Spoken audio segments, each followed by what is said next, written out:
Həzrəti Musa Peyğəmbərin dövründə bir müddət yağış yağmır, quraqlıq olur. Məlum məsələdir ki, quraqlıq olanda kənd təsərrüfatı baxımından müəyyən sıxıntılar, çətinliklər yaranır və Bəni İsrail yığışıb gəlirlər ki, ya Musa, sən Allahla bizim aramızda rabitəçi və vasitəçisən. Dua elə, yağış yağsın, bizim də güzaranımız düzəlsin, yaxşılaşsın. Həzrəti Musa Kəlimullah idi. Hər bir peyğəmbərin bir ləqəbi. Bu da Allahla Tur-i Sinada danışardı. Buyurdu, ya Rəbbəl aləmin. İnsanlar yağış yağmadığından əziyyət çəkir, yağışı yağdır. Buyurdu ki, ya Musa, sənin qövmünün içərisində bir nəfər var, 40 ildir mənə günah eləyir. O qövmümü tərk eləməyincə, sizin aranızdan çıxmayana qədər mən yağışı yağdırmayacağam. Sən get qövmümü, Bəni İsraili topla və söylə. O kənarlaşsın, mən yağışı yağdıracağam. Həzrəti Musa Peyğəmbər Bəni İsraili bir yerə cəm eləyir. Deyir ki, Allah yağışı yağdıracaq. Amma bizim aramızda bir nəfər var. 40 ildə Allaha günah eləyir. O aramızdan çıxmayınca, bizi tərk etməyincə Allah yağışı yağdırmayacaq. Kimdirsə çıxsın. Deyir, hamı yanındakına baxır. Heç kim özünü düşünmür axı. Bir sağa baxır, bir sola, önə, arxaya. Heç kim çıxmır. Həzrəti Musa Peyğəmbər ikinci dəfə səslənir. Deyir ki, Allah deyir, aramızda o bir nəfər var. Çıxmayınca yağışı yağdırmayacaq. Kimdirsə, çıxsın ki, insanlar, cəmaat onun üzündən əziyyət çəkməsin.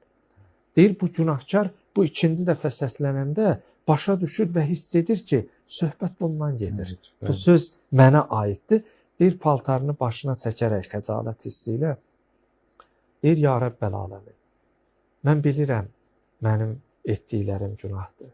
40 ildir sənə asi olmuşam, günahkaram. 40 ildir məni bu insanlardan gizlətmirsən. Axı Allah səttar əl-uyubdur. O bəşərdir, bəndədir. Birindən bir eyb, nöqsan biləndə ifşa eləyir. Allah əgər hər səhvimizə, günahımıza görə bizi yerində cəzalandırsaydı, bugün heç birimiz həyatda olmazdı. Deyir Allah, 40 ildir məni gizləmirsən. Bu cəmaata məni günahkar simasında təqdim eləməmisən. Bugünmü məni ifşa edəcəksən? Allah, mən başa düşdüm, səhv eləmişəm. Xəta etmişəm. Nöqsanım, günahım çox. Tövbə edirəm. Məni bağışla, mənim abırımı aparma. Məni bunlara günahkar kimi Allahla razı niyaz edir. Rabitə qurur. İnsanlar görür, dörd bir yandan bulud gəlir. Və çox keçmir, yağış yağmaya başlayır. Musa Peyğəmbər buyurur, ya Rəbbəl aləmin, bəs necə oldu yağışı yağdırdın? Axı bizim aramızdan bir nəfər çıxmadı. Qərar idi günahkar çıxa. Buyurur, ya Musa, yağışı kimə görə yağdırmırdımsa, elə ona görə yağdırdım. Buyurur ki, ya Rəbbəl aləmin, olar o şəxsi mənə göstərəsən, nişan verəsən, bu hissəsi çox incə və diqqət çəkən hissəsidir. Buyurur ki, ya Musa, 40 il o günah etdiyi halda mən onu ifşa etmədimsə, tanıtmadımsa, bəlli etmədimsə, indi 40 ildən sonra o dua edib, tövbəsi qəbul olandanmı sonra göstərəcəm o kimdir? Yəni, hətta Peyğəmbərinə belə onu nişan vermir. Bizim belə mərhəmətli Allahımız var. Bizim belə gözəl Allahımız var.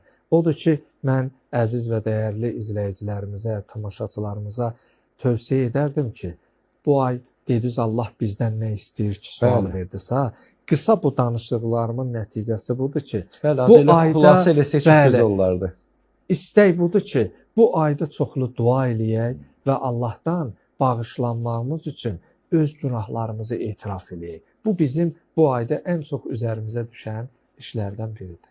Təşəkkür edirik sadəcə.